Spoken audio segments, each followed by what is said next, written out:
Hi there, this is John Rogers with ILA, and I want to welcome you to this special recording that I'm putting together especially for the founding members of ILA. So if you're listening to this recording, it's specifically because you are one of the founding members of ILA, and that being the case, you may have had an opportunity last Friday evening to dial in and participate in our conference call. It was an exciting call for me because it was the first call that we had since we had the full and complete group of founding members together. We have had conference calls in the past, but when we did that, we just had a small group of the founding members together. But this is the first call that we've had since we had the group of founders completed. So we had a conference call bringing everybody up to speed as to what to expect, and if you're on that call, then you know we had some complications on that call. There was a ton of background noise that made it really hard to listen to, and you know, I recorded that call or attempted to record that call, but the recording of the call, there was some complications with that too. I gave it some thought. I thought, you know what, it's probably just as well because it'd be so difficult to hear that call with all that background noise. In fact, some of the folks that were on that call said, boy, I had a hard time tracking with it because it was so loud. So in the future, when we have a call, we'll make sure to have a service where we have a master mute on the conference line. Because, yeah, the last Friday it was just very inconvenient with all of that background noise. But I'll tell you what, there were a couple of things that we talked about on that call that were important enough to me that I really wanted to take the time to make a recording and get a recording out to everybody so that all of you have an opportunity to know exactly what's going on. Okay, so I'm going to try to make this brief. I won't try not to take too much of your time, but you know what? We're all in this together. I know that a lot of you are excited about what's going on, and you'll want to know what's going on. That's why it is that I make this recording. So I'll give you a bit of a heads up as to exactly what it is that I'm going to go over with this recording here. First of all, I'd like to take some time just recognizing some people that did some amazing work over the last couple weeks. Because we've got some really gifted people on board, and I want to recognize those folks. I'm going to spend some time with that. Then I'm going to give you an update to share with you exactly where we're at right now and exactly what to expect in the following weeks. We'll spend some time with that. And then also, at the end of the call, I'd like to spend a good portion of time sharing with you some values that we have as a company, because to many of you, to the majority of you, you're just starting to get to know who we are, exactly what it is that we do, what we're planning on doing. And you know, I know that if you're anything like me, it's going to be really important for a lot of people to get to know who we are as a company. What are our intentions? What do we hope to do in the industry? So I'm going to share with you some things about that. And but like I said, I tell you what, I want to start out by really spending some time recognizing some people, because I'll give you an idea as to exactly what happened the last couple weeks. Not this Friday, but last Friday. I'm going to go back to last Friday. As many of you know, the group of founders is limited to a small group of people, 225 people. You know, it's really very cool. If you're listening to this recording, you are one of a very small group of people that are co-founders, really, of ILA. You have a front row seat to see the development of a company. In this company, I have all of the confidence in the world that this company will go viral, and you really are at the beginning of it. It's a rare opportunity that we have.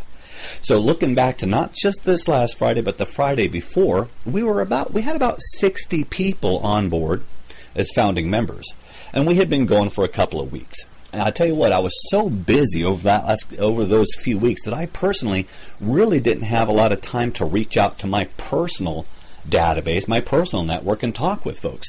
So all I really did was I reached out to a small handful of people, and that small handful of people reached out, got the word out, and for a while what was happening is we had about 5 people a day coming on board, and then that changed last Friday. Again, not this, but the last Friday things changed. We were sitting at about 60 people, and then by Sunday evening, bam, we got hit, and it was closed down. It's like the group was all filled up, and not only that, I've had a lot of people get a hold of us afterwards saying, hey, you know what, can you make some exceptions? Can you let us in? There's a lot of people that want to participate in this. That's an exciting thing.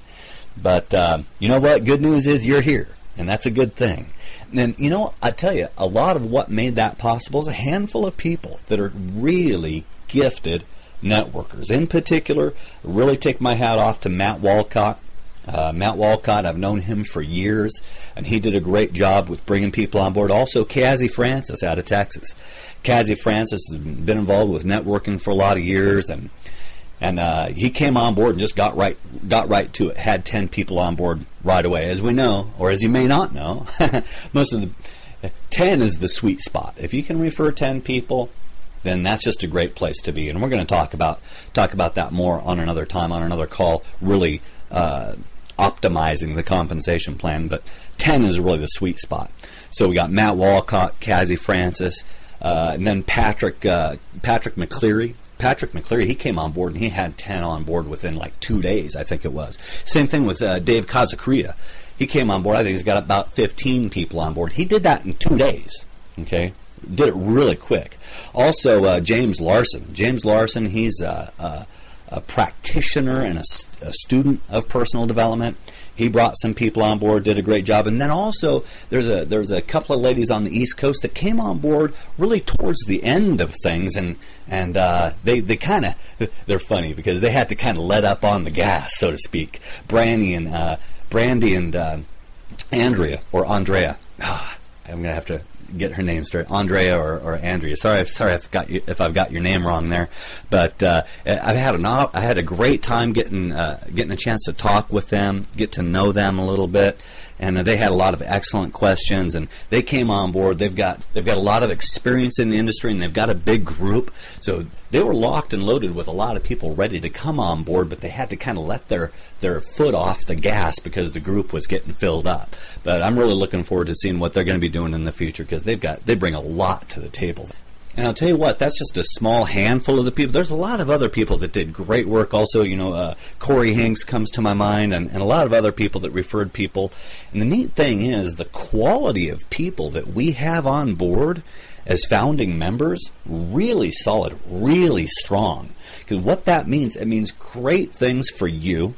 It means great things for the company, because when we come out of the gate at a pre-launch, this thing is going to explode very rapidly, and the nature of a force matrix is such that it's just great for everybody. It's really good for everybody.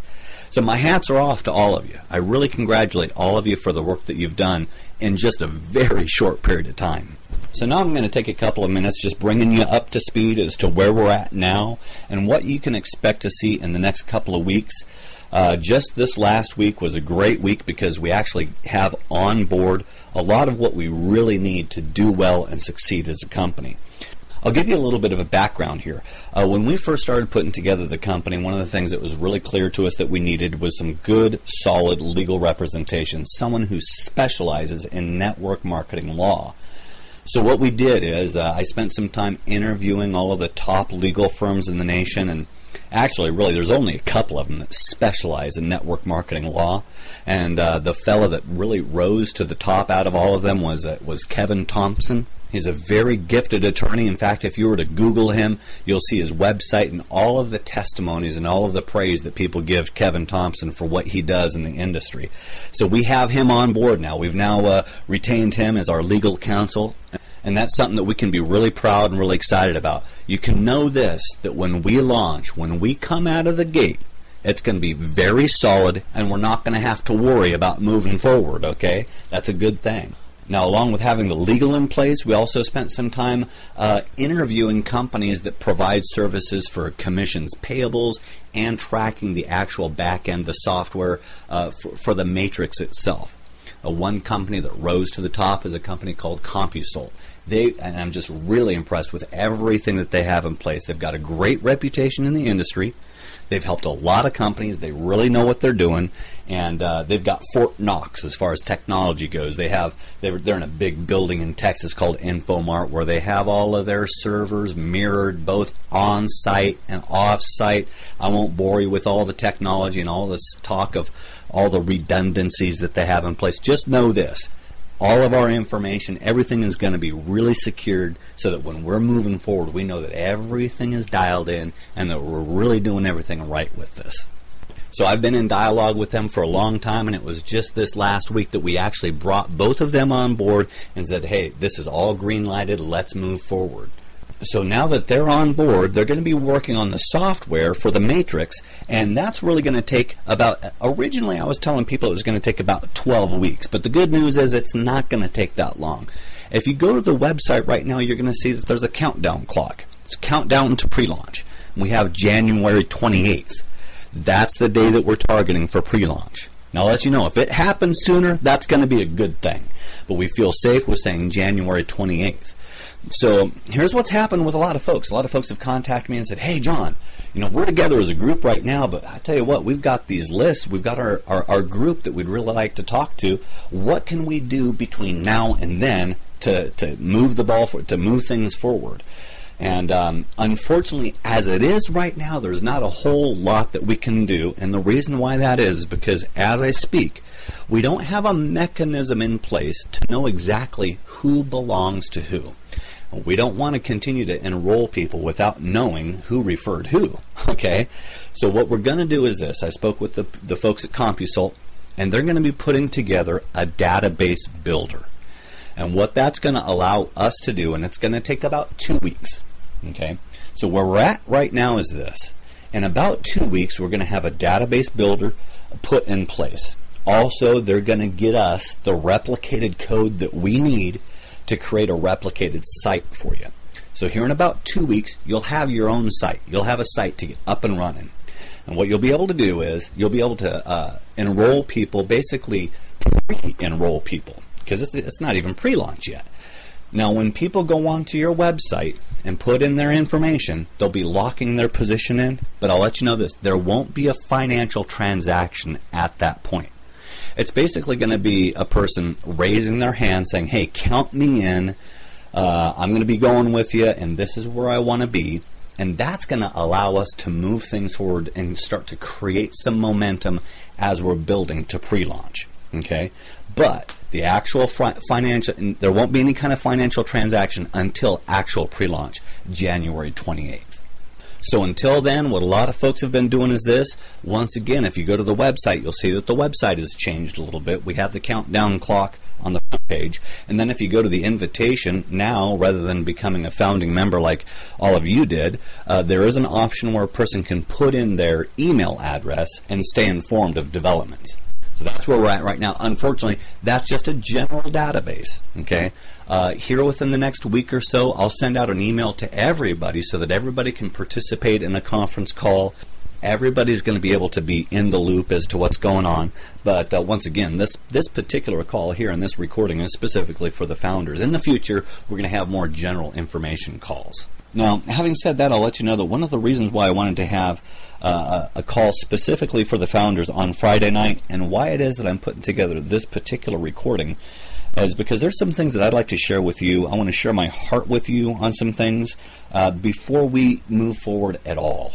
Okay, before we start to talk with anybody, there's some things that I value so highly as we get this thing going that I really want to share with you. And that's by way of transitioning into the next part of this call, and that is some values that that this company, that we as a company, want to esteem highly as we move forward. Okay, the first and foremost is this. I tell you what, I know that a lot of you had a step of faith when you came on board as a founder. Different people have different mindsets when they see something like that, and they're like, you know what? Well, this looks interesting, and $200 isn't a lot to risk, so I'll just go ahead and put $200 in this and see what happens. But I want to let you know, on our side here, I don't take that lightly at all. I don't take it lightly. I know that for some of you, you carved out $200 out of your budget to be counted in this founders group, and there's some hopes involved here. And I want to let you know that we don't take that lightly at all. In fact, we take it very seriously, and also we're really humbled and we're really honored that you would step forward with that step of faith. That being the case, on our end, when I say our, a couple of people I have in mind in particular is myself and then John Marr, who's the CEO of Savage Apps. I tell you what, his heart is as big as Texas, and he loves people. He's gifted with technology, okay, but also his love for people is unparalleled. He's an associate pastor in town. He's also gifted as an author, an artist, a musician. I've known him for years. He's so gifted, and he's great to have. I love working with him as a partner.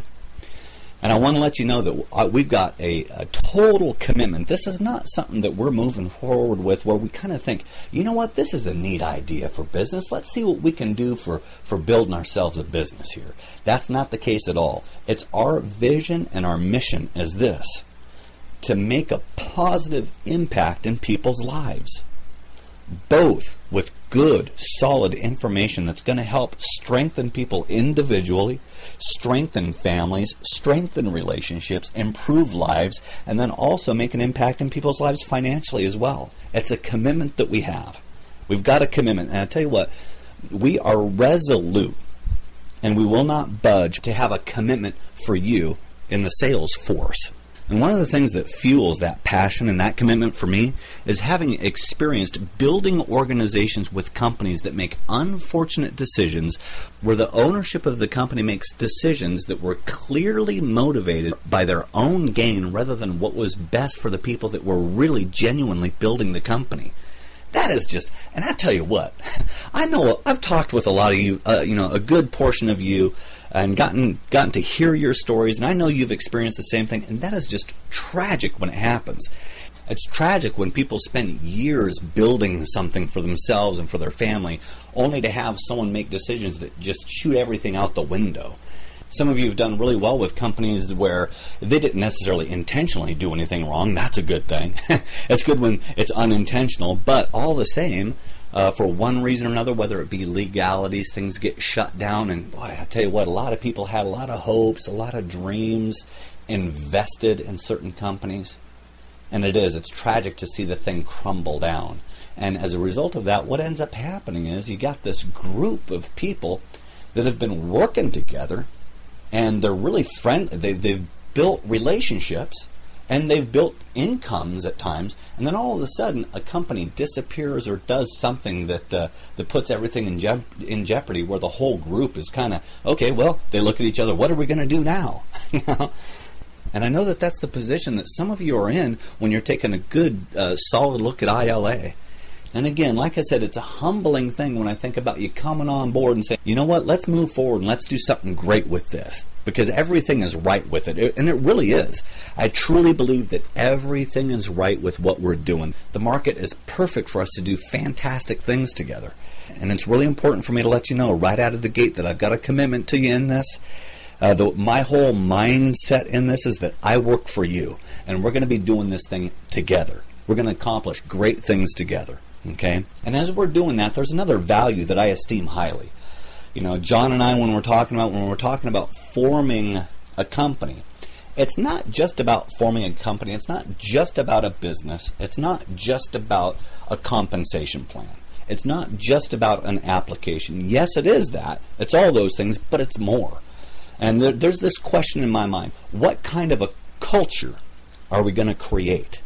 Because if you've been in the industry for a while, no doubt you've experienced where different companies can have different cultures. Some of them are fantastic cultures where people are encouraged to plug into an environment of success, and they're really good at creating a positive culture for people. And then also, I've seen other companies create a culture that's less than what would be desired. Okay? Now, how does a person create culture? I'm personally persuaded that one of the ways that we create culture is by painting a picture and sowing seeds of that which we value. And one of the ways that we sow seeds in this context here is what we promote, what we speak, and what we speak regularly and often. And one of the things that I want to speak about regularly, speak about often, in a hope and with a desire to create a culture that esteems highly this value, and it's the value of humility. Humility. Volumes have been written on humility, and a ton can be said about humility, but there's a particular context that I'm speaking about here, and what it is this. One of the things that I've seen in the industry, and no doubt you might have seen it from time to time too, and what it is when people start to do well I've seen people start to do well with network marketing, and they start to make money. They start to make the kind of money that they never thought possible. Their life has changed. They're different people. Sometimes good, sometimes not so good. One of the things that I've seen happen is, and it's an unfortunate thing, I've seen it start to go to some people's head. And they start to get a little bit full of themselves. And they start to get a little bit arrogant. And you know, when they show up at a convention and start talking about their income, it's like, oh, they're pretty puffed up. And you know what?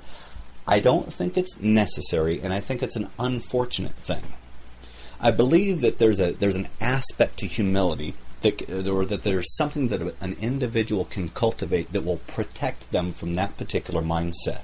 And what that is this. It's gratitude. Just being grateful.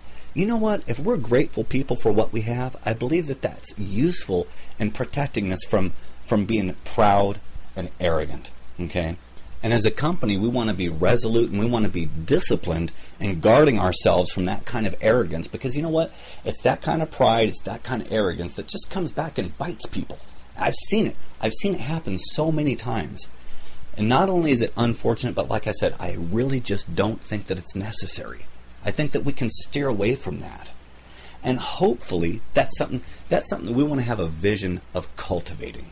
That, you know what, people are going to do really, really well here financially. People are positioned to really hit a home run with this. And you know, I sure do hope that it's not in such a way where people will start to get full of themselves and arrogant, but they'll walk in gratitude, be humble, and be really, here's another way that makes itself known.